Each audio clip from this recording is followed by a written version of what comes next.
அனைவருக்குமே வணக்கம். சற்று முன் கிடைத்திருக்கக்கூடிய ஒரு மிக மிக முக்கியமான செய்தி ஒன்று வெளியாகியுள்ளது. சற்று முன் பாலியல் விவகாரத்தில் திடீர் திருப்பம், உண்மைகளை ஒப்புக்கொண்ட திமுக அமைச்சர். இது மாதிரி செய்திகள் வெளியாயிருக்கு. இப்போ சென்னையில் நடந்த அண்ணாமலை பல்கலைக்கழகத்தில் நடந்த ஒரு சம்பவத்தால் பார்த்தீங்கன்னா, இப்போ இதில் திமுகவை சேர்ந்த அமைச்சருக்கு தொடர்பு இருக்குது அப்படின்ற மாதிரி தான் பார்த்தீங்கன்னா, இதில் திமுகவை சேர்ந்த பிரமுகர் தான் இதில் இந்த குற்றங்கள் செஞ்சிருக்காரு அப்படின்ற மாதிரியும் பார்த்தீங்கன்னா கைது செய்யப்பட்டாங்க இல்லையா. அவர் கொடுத்த வாக்குமூலத்தால் இப்போ அமைச்சர் சுப்பிரமணியன் அவர்கள் பார்த்தீங்கன்னா சிக்கிய சம்பவத்தினால இப்போ சுப்பிரமணியன் அவர்கள் கொடுத்த வாக்குமூலத்தால் திமுகவே பெரும் அதிர்ச்சிக்கு உள்ளாயிருக்கு. அப்படி என்ன சொல்லியிருக்காரு அப்படின்றத தொடர்ந்து வீடியோவில் பார்க்கலாம். அதுக்கு முன்னாடி நம்ம சேனலுக்கு இப்போ தான் முதல் முறையாக வந்திருக்கீங்க அப்படின்னா மறக்காமல் நம்மளுடைய சேனலை சப்ஸ்கிரைப் பண்ணி சப்போர்ட் பண்ணுங்கள்.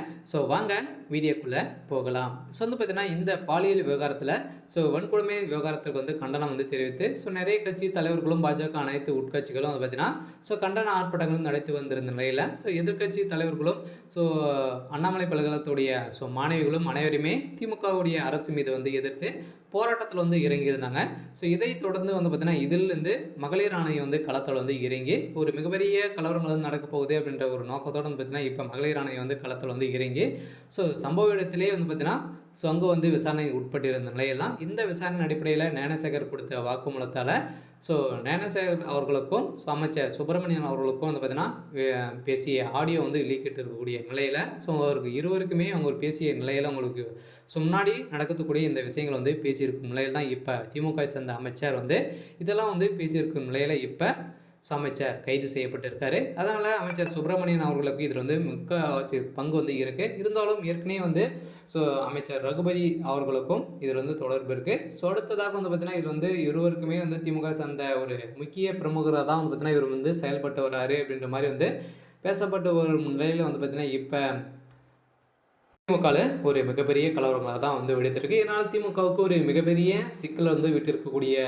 நிலையில் தான் இப்போ இந்த பாலியல் விவகாரத்தில் நிறைய கட்சிகள்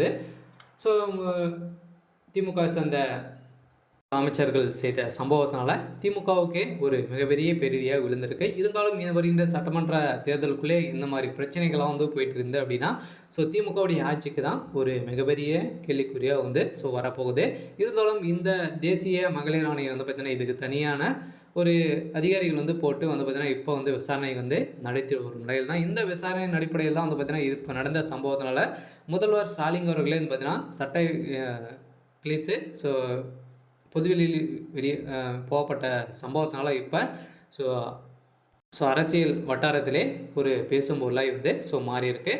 அதனால் இப்போ திமுகவுடைய தலைமையகம் என்ன செய்ய போகுது அப்படின்றத நாம் வெயிட் பண்ணி பார்க்கலாம். இது மாதிரி செய்திகளை தெரிஞ்சுக்கணும் அப்படின்னா மறக்காமல் நம்மளுடைய சேனலை சப்ஸ்கிரைப் பண்ணிக்கோங்க. தேங்க்யூ.